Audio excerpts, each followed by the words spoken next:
Hi, everybody, and welcome to part one of this week's DRF Breeding Report. I'm Dan Illman, along with Nicole Russo, and in this segment, we're going to talk about the upcoming Fasig Tipton Turf Showcase. It's on Sunday, September the 10th, and Nicole, it's really a novel concept in thoroughbred auctions.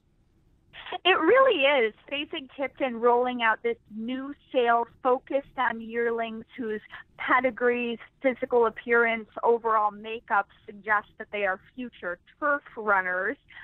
Of course, you kind of never know what you're getting with a horse, so it's not saying that some of these horses won't be able to run on dirt in the future, but they're looking for horses with that turf kind of background. And I think this sale comes at a really interesting time for the market, as over the last decade, I think turf racing in America, where we're traditionally focused more on classic ability on dirt, I think turf racing is really starting to get more of a foothold in popularity here. It's no longer kind of a fallback option for a horse.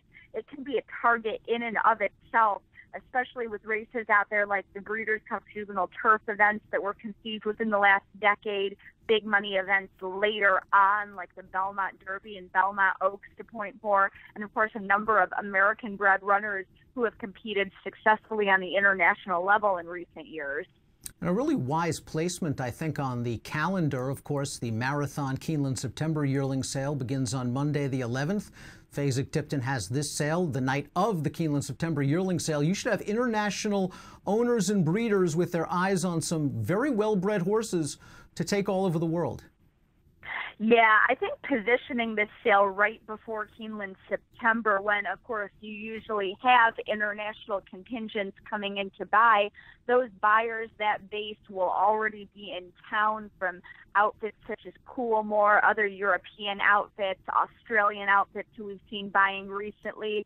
So they should have a buying base at this Fasig sale to get the inaugural off to a good start. And the general opinion, as I've talked to consigners, as I've talked to potential buyers over the months leading up to these two sales, is kind of, well, a rising tide will lift all boats.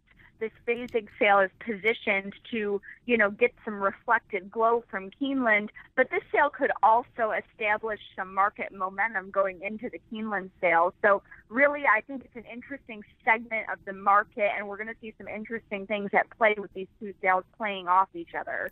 Let's talk about some of the specific offerings, beginning with a Warfront filly out of the Stormcat mare On Parade. And as we look at this one's catalog page, boy, even if this horse doesn't do anything on the racetrack, her value as a broodmare, wow, out of this world.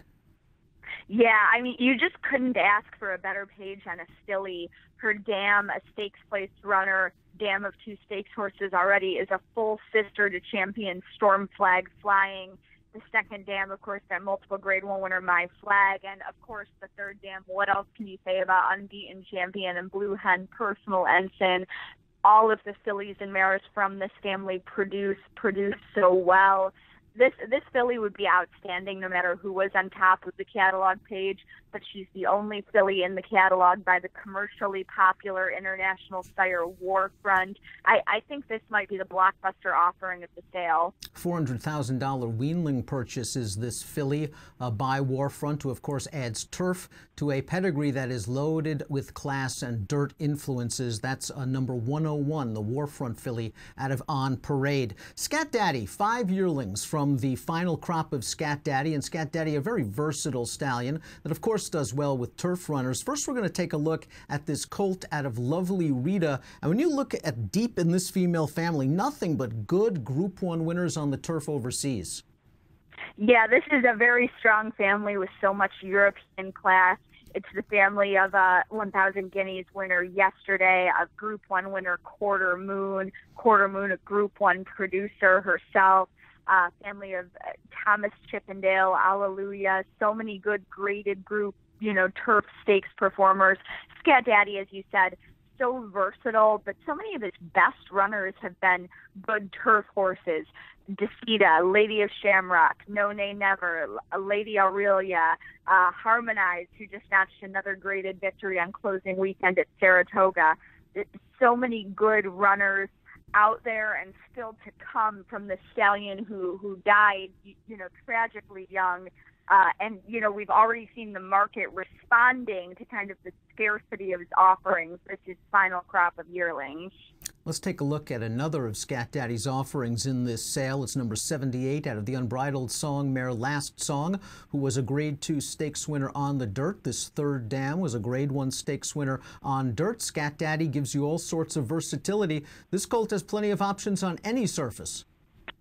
Yeah, I do like this page because it is so versatile. The Dam Last Song, who's by Unbridled Song himself, you know, a late stallion, emerging broodmare sire.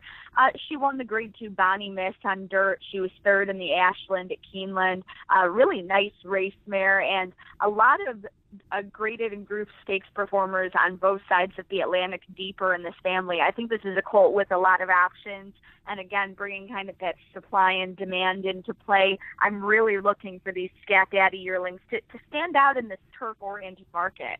Should be really a fun sale this Sunday, September the 10th. It's the inaugural Fasig Tipton Turf Showcase. For all the latest news and results, you can follow Nicole on Twitter at DRF Russo and DRF's Twitter page for breeding at DRF Breeding. Nicole and I will be back for part 2 of this week's DRF Breeding Report in a moment.